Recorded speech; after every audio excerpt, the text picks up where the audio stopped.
Apreciados amigos, un saludo cordial con ustedes el pastor Luis Aguiluz. Una vez más nos encontramos aquí para el repaso de la lección. Quisiéramos agradecer a nuestros amigos, a aquellos que están siguiéndonos, a aquellos que están compartiendo el video, a aquellos que nos están poniendo un like, a aquellos que se están suscribiendo también. Anímense a estudiar la palabra de Dios, que el Señor pueda guiarnos, conducirnos y de esta manera aprender más de Él. Todos aquellos que nos involucramos en las cosas de Dios, vamos aprendiendo, vamos creciendo y vamos conociendo a Dios. Ya esta lección que estamos estudiando relacionado con la administración, con la mayordomía, nos está enseñando a reconocer a Dios como el creador de todas las cosas. Quisiéramos en este momento repasar el versículo de memoria de la lección 2, los pactos de Dios con nosotros. Y vamos una vez más a invitar a nuestro hermano Ezequiel Peña para que él nos comparta este versículo cantado. Vamos a escucharle. Si obedeces claramente la voz del Señor tu Dios, para cumplir todos sus mandamientos que te prescribo hoy. El Señor tu Dios te exaltará sobre todas las naciones de la tierra. Además, las siguientes bendiciones vendrán y te alcanzarán si obedeces la voz del Señor tu Dios, si obedeces la voz del Señor tu Dios, si obedeces la voz del Señor tu Dios, del Señor tu Dios.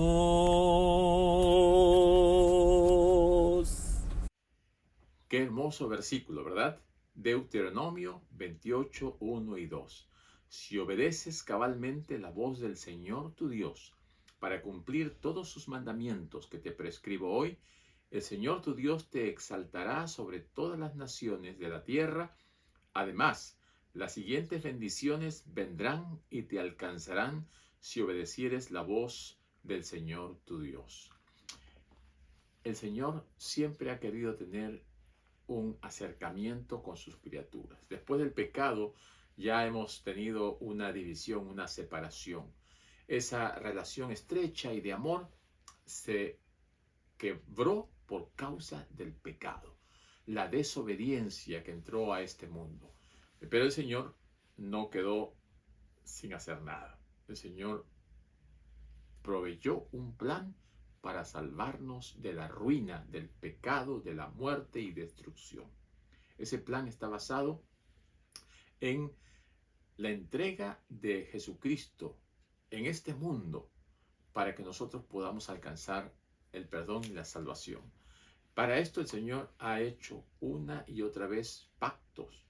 Estos pactos con los seres creados tienen un rol de restauración, ¿no? De relacionamiento. Y hay algunos pactos en los cuales nosotros vemos que hay una especie de convenio, ¿no? Pero unilateral, como también hay unos pactos que son bilaterales. O sea, hay pactos en los cuales Dios hace el pacto de una manera abierta, sin condiciones. Por ejemplo, dice la Biblia que el sol sale sobre buenos y malos, ¿no? La lluvia y todas las bendiciones que caen. Pero también hay algunos en los cuales Dios dice que si nosotros hacemos nuestra parte, Dios hará la suya. Una respuesta. Como dice en el libro, en la revista Science of the Times, allí nos dice algo interesante. Recibir y creer es la parte que a nosotros nos corresponde. Recibir y creer. Es lo único que nosotros tenemos que hacer. Recibir a Jesucristo y creer en Él. Lo demás lo hace el Señor. La salvación es por gracia, la salvación es un don de Dios, pero para que nosotros podamos recibir y creer, necesitamos comprometernos.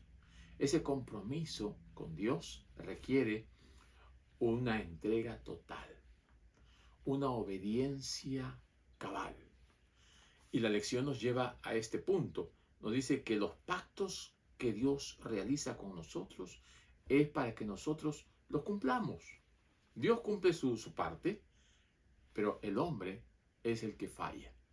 El pueblo de Israel una y otra vez estuvo fallando y Dios estuvo renovando su pacto para poder entrar en esa relación de salvación. El pacto de la salvación nos muestra aquí ese amor de Dios, ¿no? Dios dijo, voy a salvar al hombre. Entonces hizo un pacto a través del cual Él iba a entregar su vida, a través del sacrificio de Jesucristo, para que nosotros, respondiendo a esa entrega, pudiésemos alcanzar la salvación. La creencia de que todos se salvarán es errónea. Y a esto se le llama universalismo, ¿no? Todos van a ser salvos.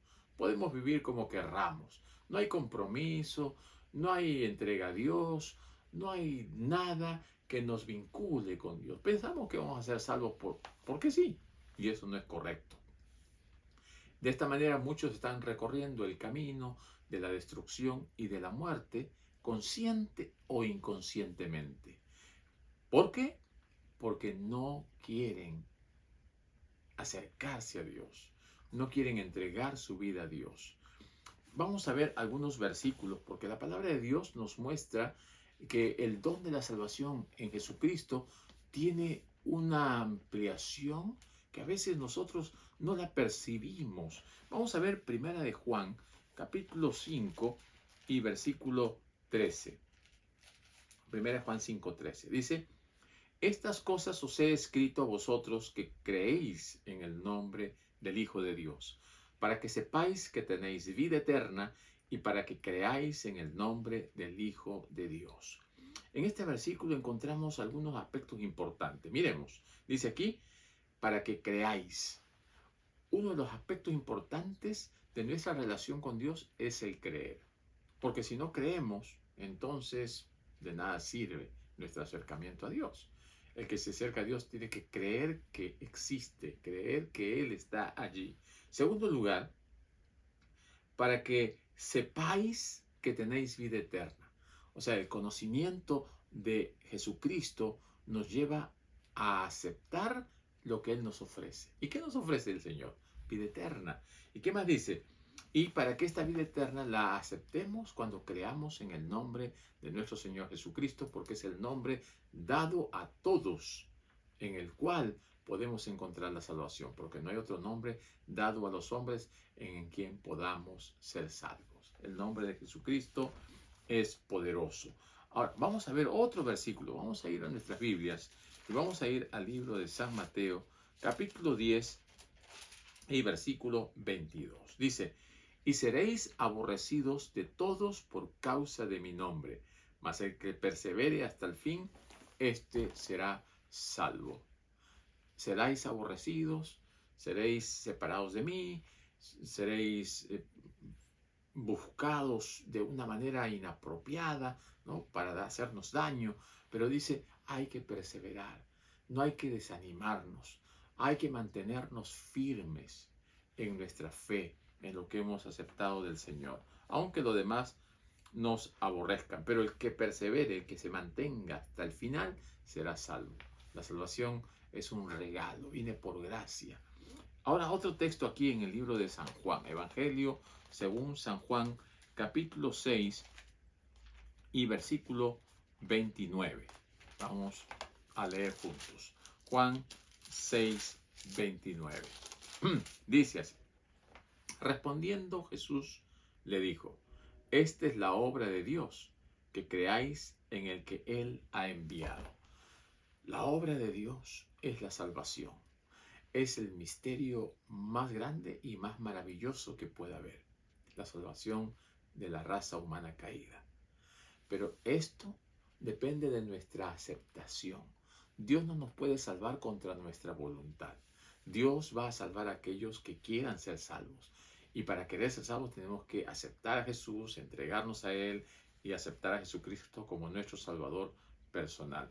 Vamos a volver una vez más a la parte final de nuestra Biblia. Vamos a segunda de San Pedro y vamos a leer en el capítulo 1, versículos 10 y 11. Dice: por lo cual, hermanos, tanto más procurad hacer firme vuestra vocación y elección, porque haciendo estas cosas no caeréis jamás. Porque de esta manera os será otorgada amplia y generosa entrada en el reino eterno de nuestro Señor Jesucristo. Tenemos que aceptar, dice, ¿no? Y procurad con diligencia la vocación y la elección que hemos aceptado. No podemos dejar atrás las verdades. No podemos quedar en las puertas. No, tenemos que seguir adelante. Dice, Pablo también nos dijo, yo ya estoy por ser sacrificado. El tiempo de mi partida está cerca. Pero él dice, he peleado la buena batalla. He alcanzado la carrera. He guardado la fe. Pablo sabía que estaba muy cerca el día de su partida, pero él estaba seguro también que recibiría la corona de la justicia, la corona de la vida eterna, porque él sabía en quién había creído. Yo estoy preparado, dice Pablo, porque luché por obedecer a Dios en todo. Llegué a la meta porque me mantuve fiel. Sin embargo, Pablo siempre fue muy claro en que la salvación es solo por fe, no por medio de las obras de la ley, porque nadie se va a salvar guardando la ley. La salvación es por fe y por gracia, o sea, es un regalo, pero la fe tenemos que ejercitarla. ¿Y dónde entran las obras? ¿Dónde queda la ley entonces? Podrían preguntarse ustedes. Bueno, la ley es la respuesta de aquel que ha sido salvo. O sea, una vez que yo soy salvo, le digo, Señor, ahora, ¿qué quieres que yo haga? ¿Cómo quieres que yo viva? Ahora, Señor, tú eres mi rey, yo soy tu siervo. ¿En qué voy a obedecerte? Y el Señor nos va a decir, quiero que cuides este templo, quiero que respetes los principios hacia la comunidad, hacia el mundo en el que tú vives y con las personas que tú te relacionas. Entonces, Dios va cambiando nuestra mente. Nuestra percepción de las cosas ahora son diferentes. Tenemos una vida en la cual adoramos a Dios, alabamos a Dios, pero también nos relacionamos de una manera diferente con nuestro prójimo, porque eso es administrar sabiamente las cosas que Dios nos ha dado, los dones que Dios ha puesto en nosotros, los talentos que hemos recibido. Todo tiene que utilizarse para la salvación y el beneficio de los demás. Dice también, la salvación es un regalo. Tenemos que aceptar a Cristo y obedecer su palabra, viviendo como Él vivió. Este es el don más grande. Y este es un pacto en el cual Dios ofrece a Jesús y nosotros tenemos que aceptarlo, ¿no? Hay un pacto bilateral. Yo doy a Jesús, pero para que tú seas salvo tienes que aceptarlo a Él. Tienes que vivir de acuerdo a la voluntad de Dios, ¿verdad? No es que todos son salvos así de un plumazo, no es así. ¿Cómo vamos a ser salvos? Por fe, porque por gracia sois salvos por medio de la fe.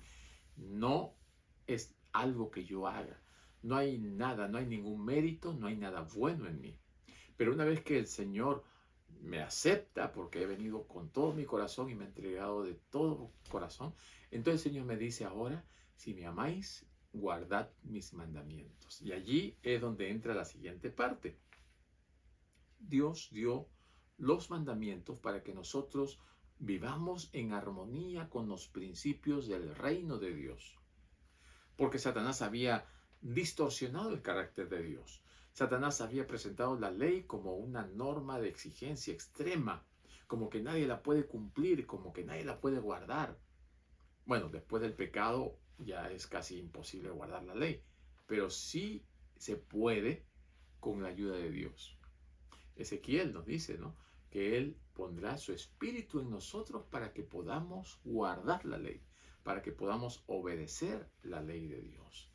También Deuteronomio 28, ya el Señor le dio a Moisés algunas indicaciones para que nosotros podamos ver que el pacto que Dios quiere hacer con nosotros tiene una parte que nosotros tenemos que realizar, ¿no?, que tenemos que nosotros responder. El llamado de Dios requiere una respuesta de parte nuestra.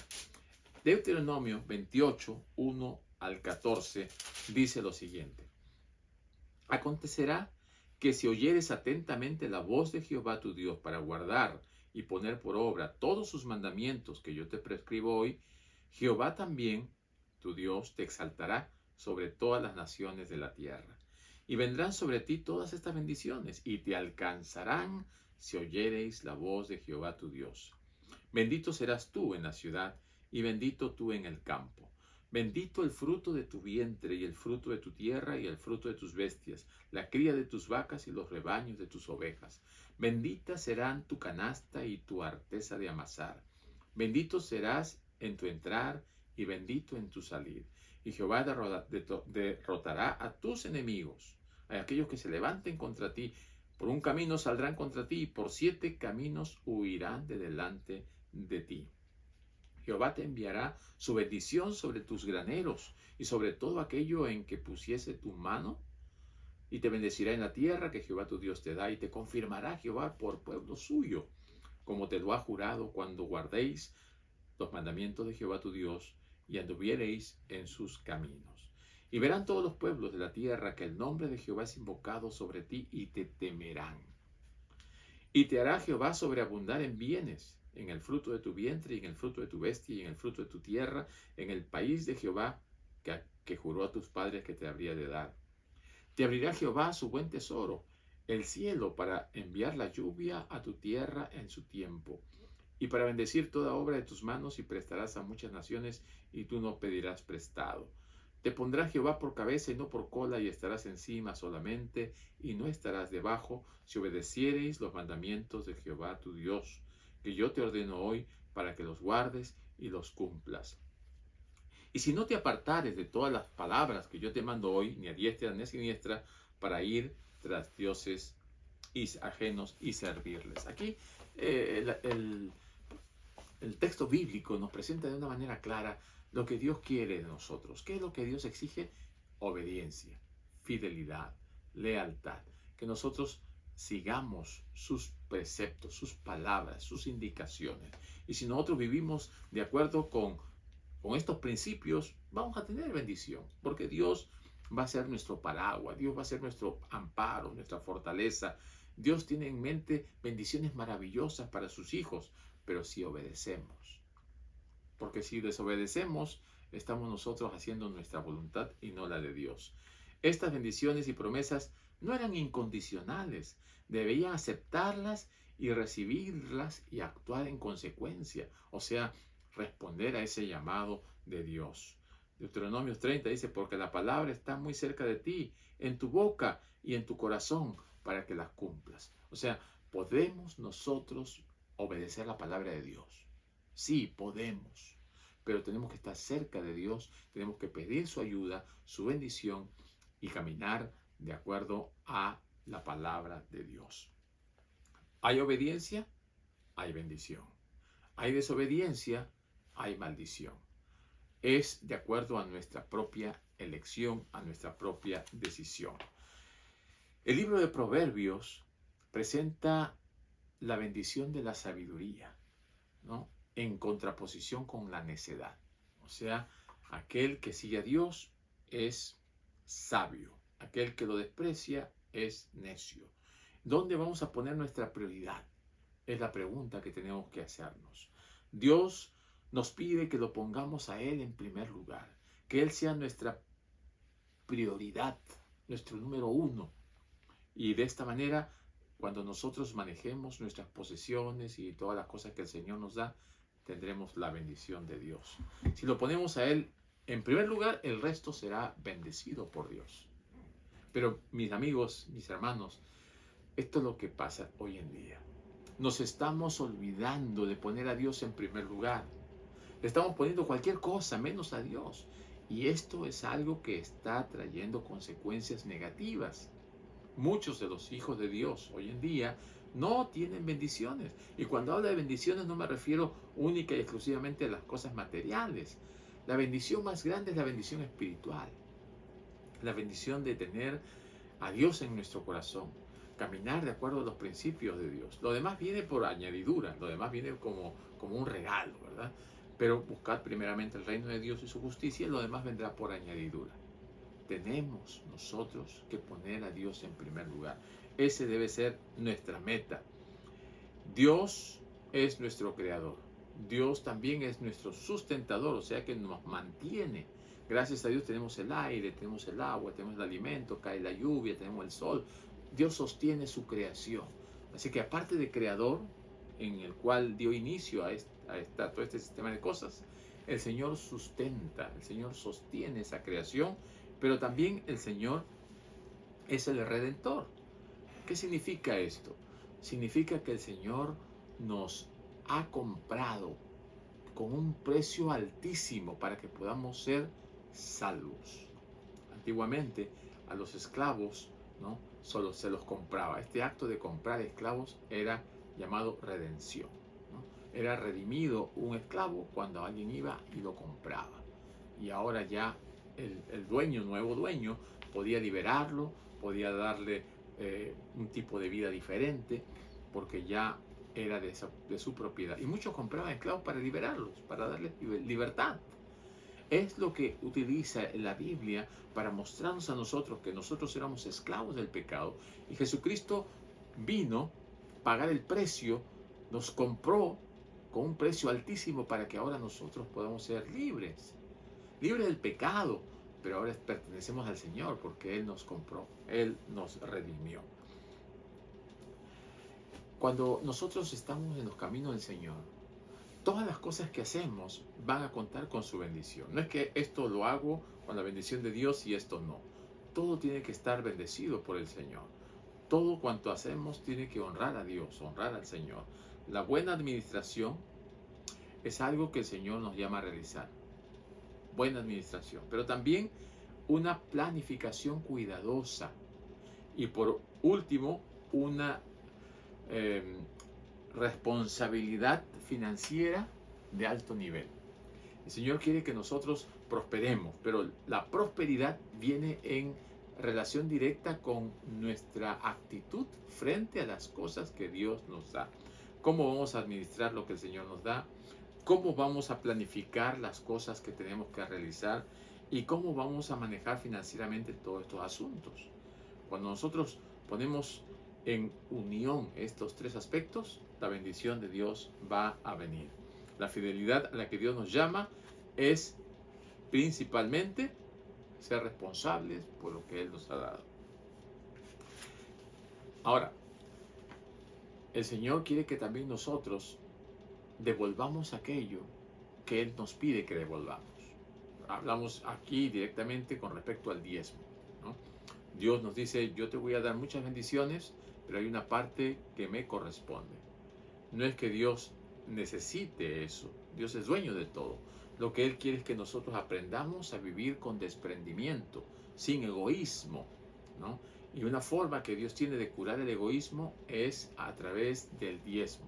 Quiere que nosotros devolvamos esa décima parte y el Señor quiere que vivamos con fe para que eso que nos queda se multiplique y se bendiga, ¿no? El Señor dice allí, probadme ahora en esto, dice, si no derramaré bendiciones hasta que sobreabunden. O sea que nosotros tenemos también que ver cómo Dios bendice al que es fiel. Y existe una relación espiritual estrecha entre la práctica del diezmo y nuestra relación con Dios. ¿Por qué? Porque el diezmo es respuesta espiritual a una relación con Dios. Mientras más cerca esté de Dios, más fiel voy a ser. Mientras más me alejo de Dios, no voy a tener en cuenta ser fiel a Dios. No voy a devolver lo que a Dios le pertenece. Los israelitas prosperaban cuando obedecían y cuando eran fieles en sus diezmos. Pero luego, cuando se alejaban, cuando se apartaban y no diezmaban, venían las maldiciones y la desobediencia traía problemas. El profeta Malaquías entonces propone un contrato bilateral con el pueblo de Dios. O sea, miren lo que dice el Señor, dice, ¿no? Probadme ahora en esto. Si ustedes traen el diezmo, yo voy a abrir las bendiciones hasta que sobreabunden, ¿no? Es un pacto bilateral. Ustedes hacen esto, yo hago esto, ¿no? Ustedes son fieles, yo los bendigo. Ustedes dan su diezmo, yo les voy a dar mucho más en el aspecto financiero, en el aspecto material. Y Malaquías es bien claro, ¿no? Él dice directamente, traigan los diezmos al alfolí y hay alimento en mi casa, dice el Señor. Y ustedes pruébenme en esto y verán que yo derramaré bendiciones hasta que sobreabunden. Entonces el Señor les está diciendo al pueblo de Israel, en esta circunstancia específica que relata Malaquías, que el pueblo estaba robando al Señor. Y ellos decían todavía, ¿en qué te estamos robando? El Señor dice, en los diezmos y ofrendas. Vosotros, la nación toda, me estáis robando. Así que el Señor considera el quedarme con el diezmo un robo. Y el Señor quiere que nosotros seamos fieles, devolvamos el diezmo. Y de esta manera, como ya no estamos en pecado, porque el robo es un pecado, vienen las bendiciones de Dios. Dios pide que sus instrumentos humanos sean fieles al contrato que Él ha hecho con ellos. El Señor quiere que nosotros vivamos de acuerdo con su palabra. Y la parte del día jueves, la lección nos dice que debemos buscar primero el reino de Dios. Buscar primero al Señor. Se dijo de Jesús que Él andaba con lo más común del pueblo. Los que eran de común del pueblo es lo que oían de buena gana. Claro, porque ellos son los que tenían más necesidad. Jesús daba alimentos a los hambrientos. Los que lo seguían tenían necesidades materiales y Jesús suplía sus necesidades para que ellos puedan ver que era Dios el que estaba actuando. Los ricos y los poderosos no confiaban más que en su riqueza o en lo que tenían ellos en las manos. No querían confiar en Dios. Por eso que el Señor claramente dice que debemos buscar el reino de Dios y su justicia y las demás cosas vendrán por añadidura. Y una y otra vez el Señor les estaba diciendo que hay que tener fe, hay que tener confianza, no hay que afanarse, no hay que preocuparse, no hay que estar desesperados por las cosas que todavía no han llegado. Cada día trae su propio afán. En Isaías 26:3 dice, Él cuidará en perfecta paz a todos los que confían en Él y cuyos pensamientos buscan a menudo al Señor. Él cuidará en perfecta paz. Él es quien nos dará tranquilidad, seguridad. Es Dios quien nos va a liberar de ese estrés, de esa ansiedad, de esas preocupaciones. Él nos va a traer paz cuando nosotros estamos a cuentas con Él. Mis queridos hermanos, la parte de la administración es importante. Dios nos llama a nosotros administradores.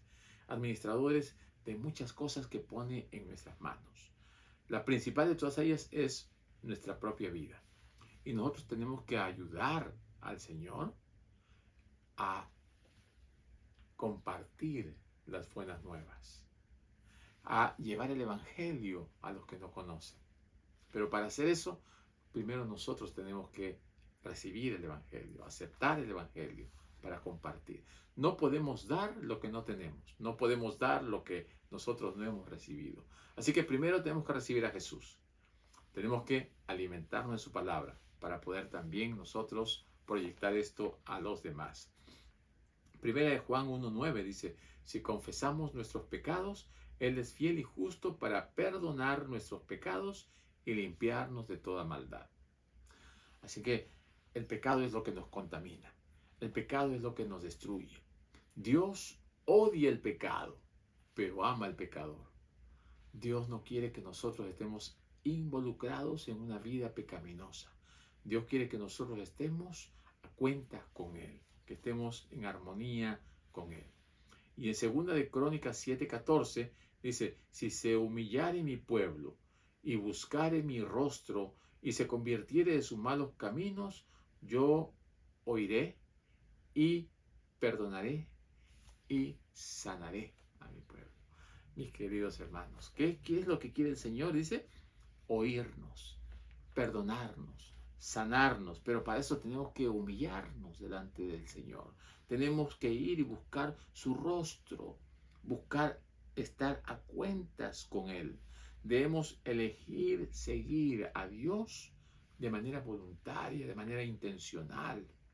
Pedir la unción del Espíritu Santo, porque es el Espíritu Santo el que nos va a ayudar a obedecer la palabra de Dios. Todo esto viene porque Dios nos ama. Todo esto llega porque en Dios hay poder. Y si nosotros somos fieles a lo que el Señor nos pide, entonces, mis queridos hermanos, vamos a ser felices. ¿Cuáles son algunas de las características del pacto? El pacto apunta a algunos aspectos importantes en la comunidad cristiana. Uno es la mutualidad. O sea, tenemos nosotros que vivir en armonía y tenemos que vivir junto con los demás, en mutuo acuerdo, en armonía, en afinidad. Tenemos que ver la forma de llevarnos bien con los demás, buscar los puntos en los cuales hay armonía, para que de esta manera podamos acercarnos, ¿no? También hay viabilidad, ¿no? Significa que ambas partes de los pactantes tratan de cumplir los términos. Para que esto sea viable, tenemos nosotros que poner nuestra disposición, así como Dios pone la suya. En tercer lugar, la condicionalidad, ¿no? Esto significa que el contrato es válido solo si hay cumplimiento práctico. O sea, si es que somos responsables de la parte que nos toca. Y también hay condiciones de rescisión, ¿no? Se refiere al hecho de que todos los contratos prevén la cancelación en determinadas situaciones especiales. Este es también el caso del pacto con Dios. Las partes del pacto que permanecen en pecado pueden generar las condiciones de rescisión al transgredir las cláusulas específicas. Dios no va a cumplir un pacto cuando uno se ha alejado, se ha ido a vivir en pecado. ¿Cómo puede Dios va a cumplir el pacto de salvarlo si no acepta el medio de salvación que es Jesús? Así, de esta manera, si hemos sido llamados nosotros a vivir en una condición pactual, ¿no? O sea, vivir en pacto, vivir en armonía, vivir en unidad con el Señor. Dios nos ha llamado de las tinieblas a su luz. En esta lección hemos descubierto, ¿no? Hemos aprendido o hemos recordado que Dios hace pactos con nosotros. Uno de esos pactos son los pactos unilaterales, ¿no? Que vienen de Dios y que nosotros no hacemos nada por ellos. Lo recibimos nomás, ¿no? Como la lluvia, como el sol, como el aire que respiramos y tantas cosas que Dios nos da. En segundo lugar, los pactos bilaterales, ¿no? En los cuales tenemos que responder nuestra parte activa.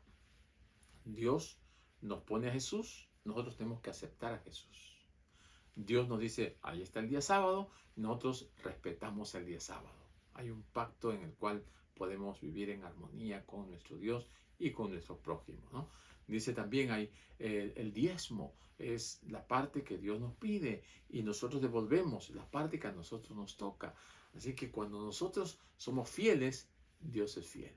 Cuando nosotros caminamos en los caminos del Señor, las bendiciones del Señor nos alcanzan.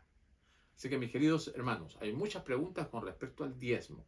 En la siguiente lección estudiaremos más detenidamente este punto, este aspecto relacionado con el diezmo. Que el Señor nos bendiga, que el Señor nos acompañe y que en esta semana podamos recibir la bendición de Dios, su Espíritu Santo, caminar en sus caminos, seguir sus pisadas y prepararnos para cuando Él venga. Que tengan una feliz semana.